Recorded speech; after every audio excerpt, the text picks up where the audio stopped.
시청자 여러분 안녕하십니까. 오늘 제 친구 남정욱 작가와 함께 진행하겠습니다. 안녕하십니까. 안녕하세요. 오늘 다루고 싶은 주제는 미국입니다. 미국은 이제 제가 가끔 농담하면서 그러거든요. 세계 인류 역사에 5개 제국 얘기를 하는데 주관적인 거거든요. 네. 로마 제국, 몽골 제국, 오스만 제국, 미국, 구글 제국 이렇게 보통 얘기를 하거든요. 구글 제국까지. 예, 이렇게 제국 얘기를 하는데 그 제국들은 분명히 어느 순간에 문제가 생기기 시작을 하거든요. 근데 그 문제를 한 번도 그것을 넘어서가지고 제국의 수명을 연장시킨 게 아니고 제국의 그 수준을 한 단계 높여가지고 발전한 거는 아직 없습니다. 무슨 얘기입니까? 좀 자세하게 설명해 주세요. 그러니까 로마도 단순하게 영토가 넓어졌다고 해가지고 그게 문제가 되는 건 아니고 로마라고 하는 시스템 자체에 균열이 생기기 시작한 걸로 봐야 되는 거거든요. 그래서 그 다음 단계로 가는 거에서 무슨 동서가 분리가 되고 황제가 넷이 나오는 이런 거로 해결할 문제가 아니고 동로마 서로마 제국 분열은 필연적인 거고 예, 해결책이 아니다라는 말씀이시고요. 다음 단계로 넘어서는 방법을 그 사람들은 연구를 많이 했을 것 같은데 그걸 해결 못하는 건. 근데 이런 거죠. 그러니까 그 고대 사회에서 제국을 더 이상 유지시킬 수 있는 생산력은 불가능했다는 거. 생산력의 전환이 없는 거죠. 없으니까 어느 한계에 도달하게 되면 문제를 풀지 못하는 거가 로마 군단이 하루에 먹어치는 게 2,700톤씩 하루에 먹어치우는데 이렇게 돼서 제국 유지가 안 되거든요. 그렇습니다. 그러니까 더 이상 전쟁도 없는 상황. 전쟁도 없고 그 다음에 그 당시에 아우구스투스 당시에는 로마 군단이 20개 정도가 되는데 20개 정도가 대충 한 군단이 한 7,000에서 9,000명 정도 잡고요. 그 중에 9개 군단이 유럽에 주둔하고 나머지 9개가 아시아, 북아프리카에 주둔을 하게 되는데 이런 식으로 제국을 방어할 수가 없는 이런 상황이 발생을 하는 거지. 이걸 통과를 못한 거고. 그 다음에 몽골도 역시 4개로 쪼개지는 과정에서 기본적으로 이제 칸이라고 하는 사람이 가지고 있는 새로 정복한 땅에서 거둬들이는 세수를 분배를 해주는 거는 도저히 안 되는 바람에 이제 내수로 쪼개지면서 그걸 줘버렸거든요. 그냥 이런 식으로 쪼개지면서 그러니까 쪼개가지고 하면 좀 낫지 않을까라고 하는 게 로마하고 패턴은 똑같은 거지. 그래서 그 아들 4명서 칸국을 기착하고 일한국 해가지고 얘기를 하잖아요. 그게 로마하고 똑같은 경우라 볼 수 있는 거죠. 로마도 그때 황제 둘에다가 부황제 이렇게 해가지고 분할 통치를 해보면 좀 낫지 않겠느냐. 그건 해결책이 아니었다는 거지. 재벌 그룹을 쪼개서 분사하듯이 그렇죠. 운영했는데 결국은 제국도 망하고. 예. 그러니까 그거는 이제 여기서 그렇게 길게 얘기하는 복잡하게 얘기할 성질은 아니고 그런 식의 패턴을 겪고 그걸 못 넘어섰다는 거고 오스만도 마찬가지가 되겠죠. 이 발칸반도 쪽으로 진출한 쪽에서 수습이 안 되는 상태에서 내부 이제 문제가 생기니까 제국이 무너진 거고 이제 미국이 이제 시험 대회에 올라섰는데 미국이 처음에 한번 위기를 넘겼던 거가 어떤 거였냐면은 제3계급, 제4계급, 이런 사람들이 나라를 만들다 보니까 입법부가 너무 센 거예요. 처음에 초창기 입법부를 민중들이 장악을 해서 말도 안 되는 법을 만들고 이 법이 기본적으로 무슨 지배계급을 탄생시키지 못하는 혹은 지배계급처럼 보이는 자를 몰락시키기 위한 방법으로 입법부가 작동을 해서 굉장히 강해졌고 나중에 입법부가 사법부하고 행정부를 짓누르기 시작을 하거든요. 이렇게 가다가는 이제 이 새로운 신생 국가의 미래가 없다 생각한 사람들이 이제 연방주의자 논거 페더럴리스트 페퍼인가요? 네. 그거를 한 해밀턴 이런 사람 3명이서 해가지고 거기서 3권을 이제 정확하게 분립을 하자 하면서 이제 그 입법부의 힘을 좀 차단을 했고 견제와 균형의 논리가 확실하게 도입이 되고 그 다음에 이제 이걸 갖다 어떻게 통합하는 이 문제에 있어가지고 주정부에다 너무 많은 권한을 주지 않는 주정부를 다 힘으로 끌고 갈 수 있는 중앙 집권적인 시스템을 만들고 그 다음에 3권 중에서도 이 완벽하게 그게 평등하면은 사실 곤란하고 사법부 쪽에 힘을 좀 실어줬죠. 요 단계가 없었으면 지금의 미국은 없었다라고 저는 생각을 하거든요.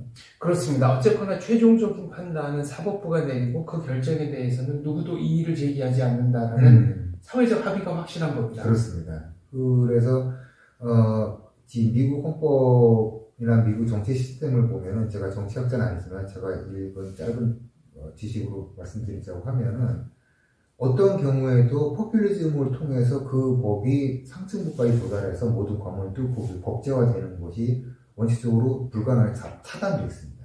미국의 경우에는. 네, 그렇다는 말씀이죠. 하원이 있으면 상원이 있어서 그걸 막아요. 뭐 등등 이런 이 제도적인 단계들이 있어가지고 말도 안 되는 지금 얼마 전에 우리나라 이상한 법들이 막 통과되고 하는데 이런 것들이 통과가 안 됩니다. 구조적으로. 양원제 같으면 훨씬 더 어렵죠. 어렵죠. 굉장히 어렵죠. 저희가 제국으로서의 미국의 특징에 대해서 얘기하고 있는데 그렇다면 역사적으로 성립했었던 다른 제국들에 비해서 미국이 다른 점이라고 할까요? 미국의 유리한 점은 뭐가 있겠습니까?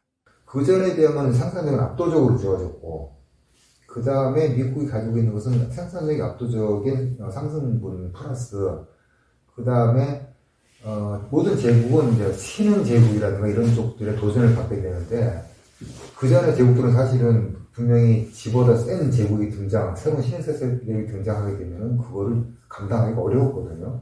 로마는 게르만이 있었고 오스만도 이제 그 민족주의 운동이 좀 활발해지는 이런 것들이 있고 한데 미국은 그런 측면에서 방어라는 측면에서는 이제까지 있었던 제국들보다 훨씬 환경이 좋죠. 하지만 다른 제국들, 그러니까 그 제국에 맞설 만한 제2의 제국이 나와서 기존 제국을 무너뜨렸다기보다는 제국에 균열을 줄 정도의 힘만 있는 이민족이라든가 다른 세력들이 결국은 제국을 무너뜨리는 단서가 됐지 않습니까? 그렇죠. 그러니까 이제 그게 두 가지 공통으로 작동을 해서 외부의 압력과 내부의 균열이 줄탁 동기, 밖에서 쪼고 안에서 쪼는 것이고 해가 제국이 이제 깨지는데 미국은 외부로부터의 침략은 별로 염두에 두지 않아도 될 만큼 좋은 조건이 하나가 있다는 거. 내부에서는 인종 문제라든가 기타 문제가 있지 않습니까? 아까 말씀드린 이제 그 기득권 문제. 기득권. 그러니까 쉽게 말하면 이제 그 사회 상층부로 진입할 수 있는 그게 이제 끊어지는 거죠. 사다리가 없어지는 거고. 우리나라도 저는 같다고 생각을 하는데 이제 3대, 4대가 흘러가게 되면 기득권 세력이 나오거든요. 그렇죠. 저희 어려서만 해도 당대 재벌 그룹 신화가 나왔잖아요. 나왔고, 그리고 가난한 집에서도 애가 심지어는 고등학교 한 2학년 때만 정신을 차려도 좋은 데가 갔어요. 이른바 개천에서 용나는 게 가능했습니다. 예. 저는 뭐 개천용에 대해서는 그렇게 뭐 긍정적인 생각을 가지고 있지는 않긴 한데, 일단은 누구나 노력하면은 성공하는 것은 물론이고, 누구나 늦었지만 정신을 차리면은 좋은 대학을 갈 수 있는 이런 거였는데, 지금은 정신을 백날 차려봐야 대학을 갈 수가 없습니다. 왜 그렇습니까? 교육 격차가 벌어졌다는 거 가장 심각한 건데, 교육 격차가 지금, 애들이, 영어 공부를 때, 5살 때부터 하는 이유가, 초등학교 졸업할 무렵이나 중학교 한 1학년 정도까지 해서 영어를 마스터를 하고, 남는 시간에 수학에다가 투자를 해서 수학을 승부를 걸겠다는 전략인데, 이거를 감당할 수 있는 부모가 얼마나 되겠습니까? 그렇죠. 하기야, 유럽에서도 보면, 특히 이제 영국 같은데. 영국에서 공부하셨잖아요. 네. 사립학교는 일반인들이 갈 수가 없죠. 학비가 일단 어마어마하고, 그 다음에 사친회가 있는데 이 사친회를 요트 타고 집으로 또 해역해서 하자 이런 식이니까 평민들이라고 그래야 되나요? 중산층도 가면 위화감을 느끼거든요. 그런데 이런 사립학교에서 배우는 거는 5살, 6살 때부터 뭐 클래시컬 그리스어, 라틴어 이런 거고 일반 학교에서는 사칙연산 배우고 그러니까 이거를 20살 무렵에 따라잡겠다. 불가능한 거죠. 절대 불가능하죠. 영국도 이제 그런 것들이 문제가 되긴 되는데도 잘 버티는 게 아무튼 영국은 좀 특이한 케이스로 저는 생각을 하거든요. 어쨌거나 1차 대전 끝날 때 그 모든 재정이 다 무너지는데 영국 국왕만큼은 국왕만큼은 그 원래가 저 독일 왕조잖아요. 그게 작센 코부르크 고탄가 뭐 그런 독일 왕조인데 이름도 윈저로 세탁을 하면서 네, 지금은 이제 윈저 왕조 네, 하면서 군림한테 통치하지 않는다라고는 해괴한 용어를 만들어내면서 재정이 살아남았잖아요. 그러면서 그 신분사회라는 거가 그 아주 어색하진 않은 어쨌거나 왕이 있는 그렇습니다. 왕이 네. 있고 아직도 귀족 자기가 있어 뭐 붙여가지고 그렇습니다. 이런 것들이 하는 거 듀크 해가지고 그게 유저가 되고 있다는 거. 그러니까 내부에 분명히 문제는 있겠고 이제 그것도 저는 분명히 이제 그 사회 불안을 야기할 만큼 크게 이제 균열이 될 거라 생각을 하긴 하는데 그 시기를 늦추고 있다고 해야 되나요?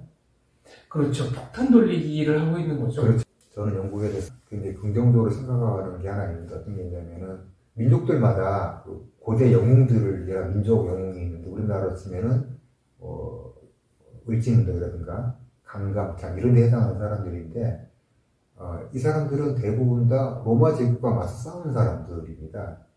그 독일에서는 아르미니우스가 있고 아르미니우스는 로마군의 3개를 전멸시킨 토이트브루크스 전투에서 네, 전설의 게르만 용장. 용장이죠. 이 사람이 있고 프랑스에는 베르킨 게토릭스라고 시저 카이사르에게 잡혀서 사형당했던. 예, 그러니까 그 얘기를 만든 게 프랑스 국민영화 아스테릭스. 네. 그러니까 그걸 테마로 만든 거잖아요. 그렇죠. 아스테릭스는 그때 그 카이사르에게 정복당하지 않은 가상의 마을이 있었다 치고. 예. 거기 이제 족장이. 그렇죠. 그래서 아스테릭스. 이제 베르킨 게토릭스가 민족 영웅인데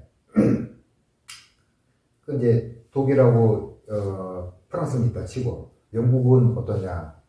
영국도 있어요. 부티카라는 이 사람은 여자입니다. 네. 원래 이제 그 선친 때는 로마 제국과 관계가 좋았는데 선친이 이제 죽으면서 로마 제국에 새로운 또 집정관이 오면서 이게 사이가 틀어지거든요. 딸들은 겁탈을 당하고 자기는 이제 채찍으로 만든 수모를 겪은 다음에 론도미니움 지금의 런던 근처에 있는 로마 거주지를 습격을 해가지고 애 어른 할 것 없이 뭐 난도질을 해요. 난도질만 한 게 아니고 신체 부위를 평소에 있던 데와 다른 부위와 접합시켜가지고 다른 뭐 여기다가 뭐 젖가슴 단다든가 네. 뭐 혓바닥을 여기다 꼬매가 이렇게 해서 로마로 보냅니다.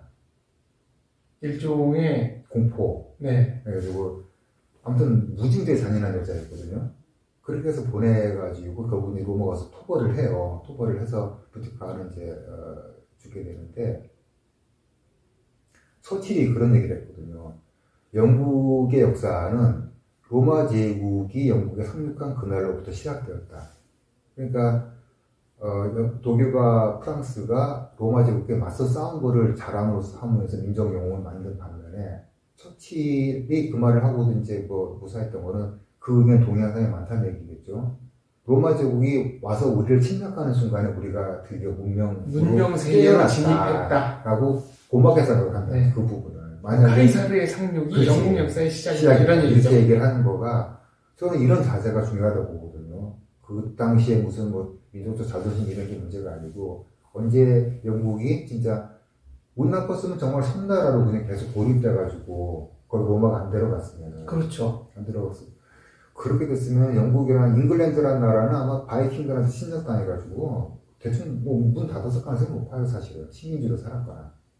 그 나라 절대로 산업혁명은 없었을 거다. 역사의 가정은 없지만 그랬을 가능성이 훨씬 높습니다. 그래서 그런 측면으로 좀 봐야 되는데 아직도 그 예전에 그 상처받은 그 문제 가지고 계속 이웃 나라하고 분쟁을 일으키고 이런 것은 현대 정치 체제하고 참 많이 안 어울린다.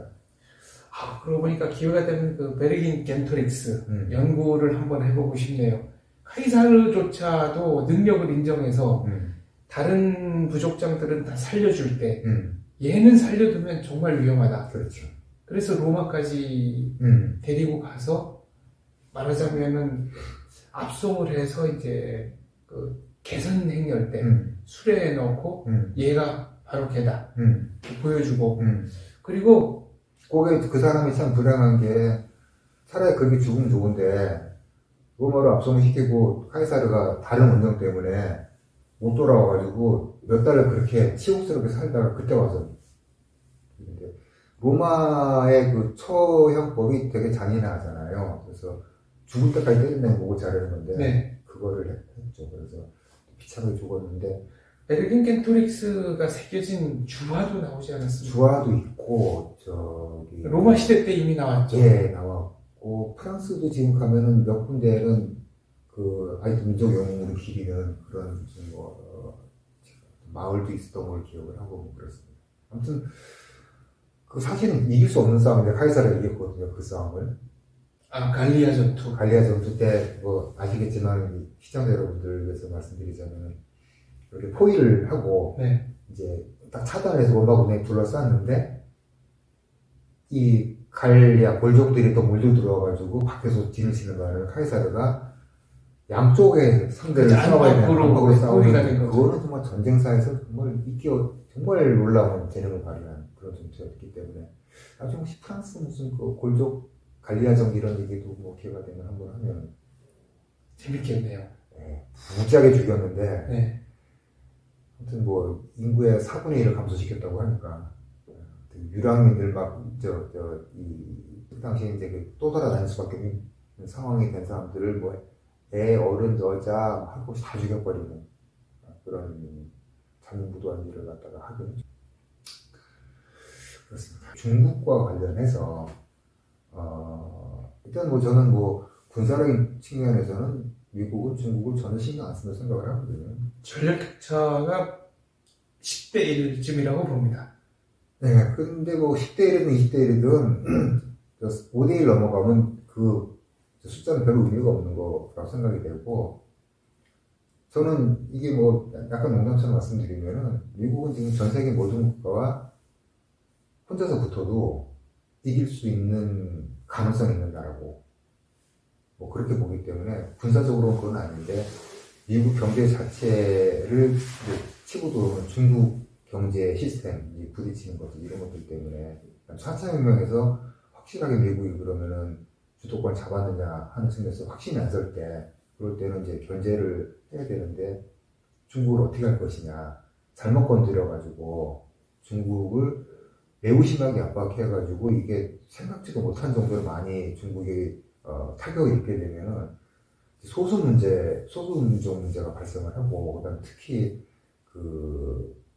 신장 유구르 쪽하고 티베트 쪽에서 발생하는 문제는 미국이 지금 머릿속에 가지고 있는 골칫덩어리인 이란하고 북한 문제를 뛰어넘는 문제가 발생할 수도 있거든요. 그러니까 중국이 완전히 붕괴되길 바라지는 않을 것 같다는 생각이 들고 다만 힘을 좀 분산시켜가지고 형편을 유지해서 힘을 분산시켜서 이제 그 위협이 되지 않게 만들고 싶은 것이 이제 미국 생각이지만 세상적으로 무슨 계획대로 됩니까? 계획대로 되는 일은 없습니다. 없죠. 거기에 관해서는 네. 전 세계 헤비급 챔피언 마이크 타이슨이 아주 멋진 얘기를 했죠. 누구나 그럴듯한 계획을 가지고 있다. 네. 한 대 맞기 전까지. 그렇죠. 계획은 그렇다는 건데 워낙 변수가 많은 것이고 그렇죠. 네. 그래서 인류 역사라는 게 그 칼막스가 한 말 중에서 그 말은 맞아요. 계급투쟁의 역사라는 거. 민중은 더 받길 원하고 귀족들은 덜 주고 싶고 지배당하는 다수와 지배하는 소수 간의 이런 싸움이라는 건 계속 반복되는 거고 이건 무슨 좌익, 우익 이런 얘기가 아니고 인간의 보편적인 원시시대 막 재난사부터 시작된 바로 80대 20의 문제 이 문제가 이제 여러 가지 정치 형태를 바꿔가면서 이제 계속 그 문제가 드러나는 거고 어느 나라나 어느 민족이나 그 문제를 해결을 안 할 수는 없는 거고 저 로마 얘기했으니까 그 생각이 나가지고요. 제가 가끔씩 인류 역사는 로마에서 시작해서 로마에서 끝난다 이런 얘기를 하는 적이 있거든요. 476년에는 소로마가 멸망을 한 건 아니고 다만 이제 소로마 황제가 없어졌을 뿐이고 네. 이탈리아 왕이 생겼죠. 그 다음에 이제 1453년이죠. 동로마 제국의 붕괴. 되는데 거기서 끝난 게 아니고 동방 기독교하고 이제 그리스 종교하고 로마 카톨릭하고 이렇게 보게 되면 네, 오소독스와 로마 카톨릭이 나눠졌습니다. 같이 보면서 소유럽에는 신성 로마 제국이 있었고 네. 그 다음에 그 제국을 물려받았다고 하는 좀 그 기분이 안 좋으실지 모르지만 나치가 이제 사실은 로마 제국을 계승하는 제3제국으로 이렇게 이해가 본인들은 그렇게 주장을 네, 했습니다. 주장을 했고 실제 만약에 영국이 미적거리면서 그 미국한테 패권을 안 넘겨주고 버티다가 잘못했으면은 지금 이제 게르마니아라고 하는 거대한 제국이 있을 수도 있는 상황이고 그 다음에 이제 러시아 쪽에서는 로마노프 왕조가 우리가 로마의 계승자다 해서 결국은 이 서로마 나치와 동로마 러시아가 붙은 게 독소전에서 나름대로 납득이 가네요. 큰 틀에서 네. 서로 그리고 계승자라고 했으니까. 그리고 로마 제국의 문장이던 독수리 문장도 실제로 가져갔었고요. 네. 그래서 그 동서의 로마의 갈등은 그때까지 이어졌고 그 싸움에서는 영국은 승리했으나 그러면서 영국은 망했지만은 대신에 북아메리카 땅에 다음 세대 이 로마 제국이 또 만들어졌으니 그것이 미국이다. 또 독수리 문장을 갖다 썼습니다. 미국도 어째 롤모델이 처음부터 로마였으니까. 네. 네, 신성한 언덕 위에 세워진 도시. 그러면 어떻게 보면은 우리는 지금 국제 질서가 재편되는 전환기라고 봐야 되겠네요. 예. 대한민국이 태어날 때부터 계속 격동의 세월을 살았으니까 걱정할 필요 없고 우리가 계획 써놓고 했으니까 그냥 하는 거지. 대한민국은 늘 격동의 현대사를 살았죠. 이미 격동의 나라들이기 때문에 걱정 별로 안 합니다만은 그러나 장기간에 걸쳐가지고 기반을 자꾸 흔드는 작업이 반복이 되고 그게 단순하게 무슨 정치 체제가 아니고 대한민국이 세워진 기본이 되는 법치와 사적 소유에 관한 아주 근대 국가의 아주 기본적인 핵심을 지금 저는 어떤 면에서 건드리고 있다 생각이 되거든요. 이런 거는 굉장히 위험하다고 봅니다. 법치와 사적 소유 얘기는 조금 더 길게 할 필요가 있을 것 같습니다. 일단 법에 의한 지배, 이건 자의적인 처벌을 막는다는 거 아니겠습니까? 그렇죠. 왕의 시대가 가고 법의 시대가 온 거지. 네. 이제 법으로 죽이는 거지. 근데 사람들이 잠깐 어떻게 하나가 법이라는 게 이때 말하는 법이 사실 좀 이야기하기 좀 불편한 얘기일 수도 있는데 공명정대하게 누구에게나 적용되는 법이 아니고 힘을 가진다면 법으로 죽인다는 얘기죠. 그렇죠. 다만 당하는 사람들이 과거에 비해서는 조금 더 제도의 보호를 받게 됐다? 약간 좀 평형 모순인데요. 별로 보호받지는 않는 것 같아요. 오히려 더 억울하게 줄 수도 있는 거지. 법이 그렇다는데 어떻게 그러냐 이렇게.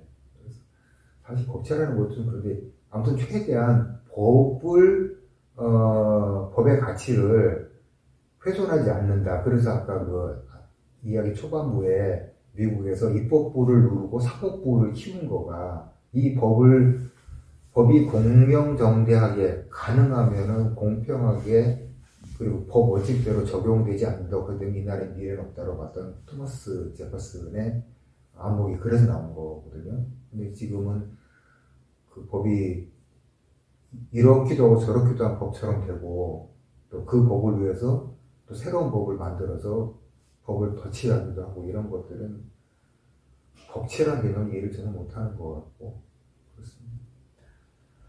그러니까 법이라는 게 자의적으로 쓰이기 시작하면 이거는 법이 아니지 않습니까? 그렇죠. 예.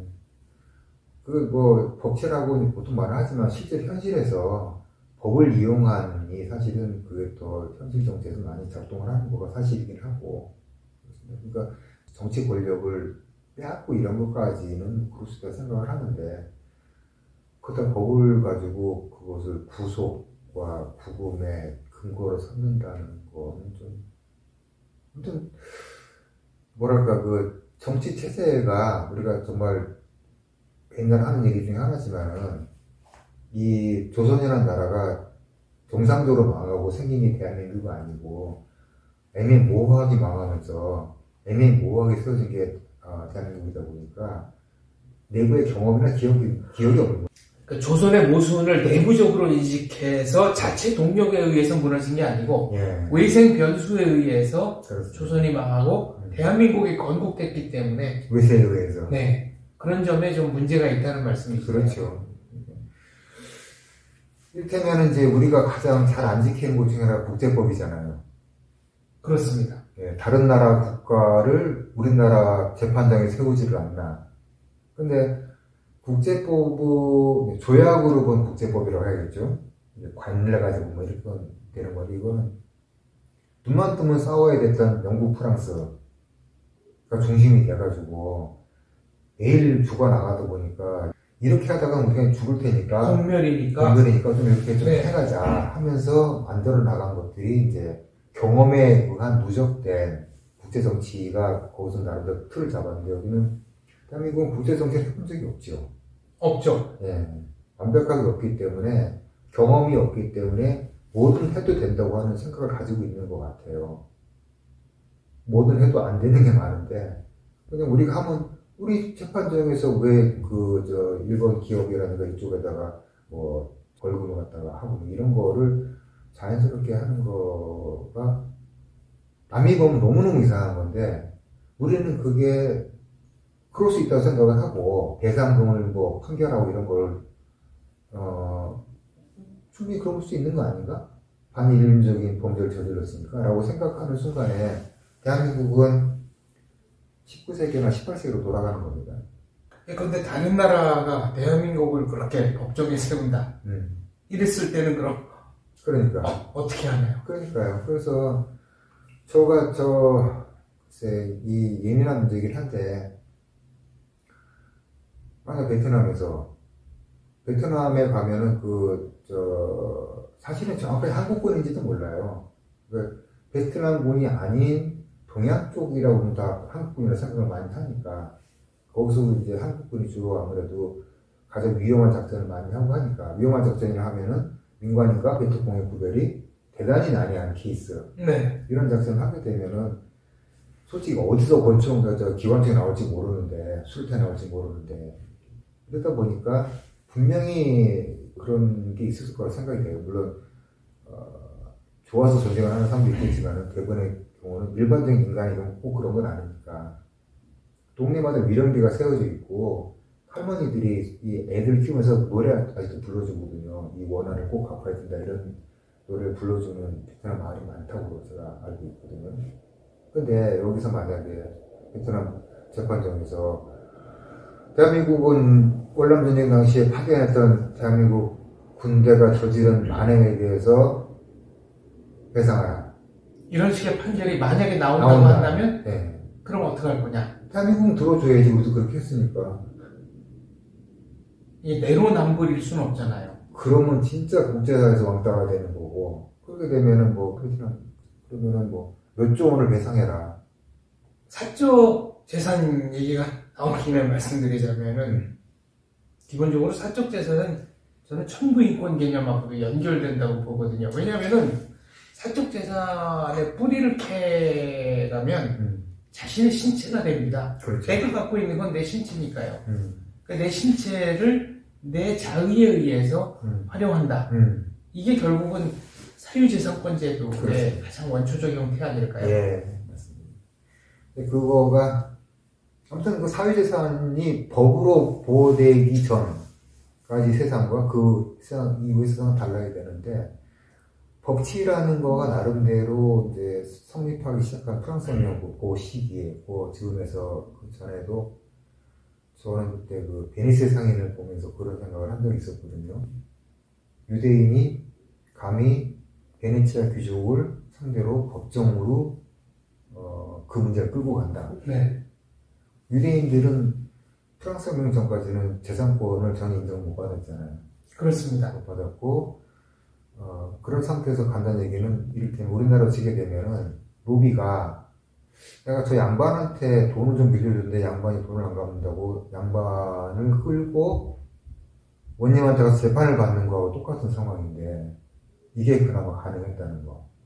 사적 소유에 대한 이해라든가, 그리고 최소한의 법칙, 그런 것들을 보게 되면은, 이것도 역시 힘들게 얻은 권리들이고, 그래서 제가 맨날 그런 얘기 많이 했잖아요. 부르주아적인 민주 이렇게 하면서 좀 깔보는 식의 말투를 대학교 때 많이 쓰고 그랬었는데, 그 부르주아적인 무슨 제도 민주적인 절차 이런 거 하나를 얻기 위해서 얼마나 많은 사람들이 필요했는지 알게 되면은 그 말 함부로 못 쓰죠.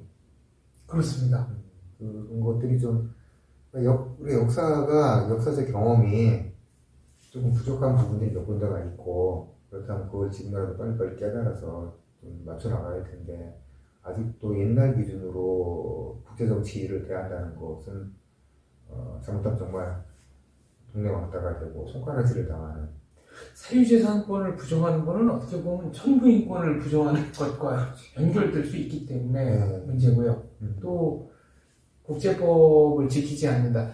사실은 대한민국이 강대국이 아니기 때문에 국제법을 지키고 강대국에게도 국제법을 지키라고 요구하는 게 제일 국익을 극대화시킬 수 있는 방법이라고 저는 생각합니다. 차선이죠. 사실 안 지켜도 할 말은 없는데 그것도 이게 있으니까 좀 덜을 한다는 얘기죠. 네. 예. 그래서 맨날 뭐 사과하라 이런 얘기 하는데 잘 안 하거든요. 자기들끼리 어차피 강대국끼리 역사를 끌고 왔다는 거 지들도 알고 아무튼 산업혁명 이후로는 이제 서유럽이 결국 역사의 주인공이 됐으니까 자기들 편한 대로 다 조약을 맺어놓고 했지 자기들이 지배했던 피지배 민족들이나 국가들에 대해서 유리한 그런 조약을 맺을 이유가 없잖아요. 그렇죠. 네. 알겠습니다. 하여튼 여러 가지 얘기 오늘 재밌게 잘 나눴습니다. 그런 말씀 아무튼 좋은 얘기를 갖다 할 수 있는 기회를 주셔서 감사합니다. 여러 가지로 오늘 감사했습니다. 고맙습니다. 감사합니다. 네.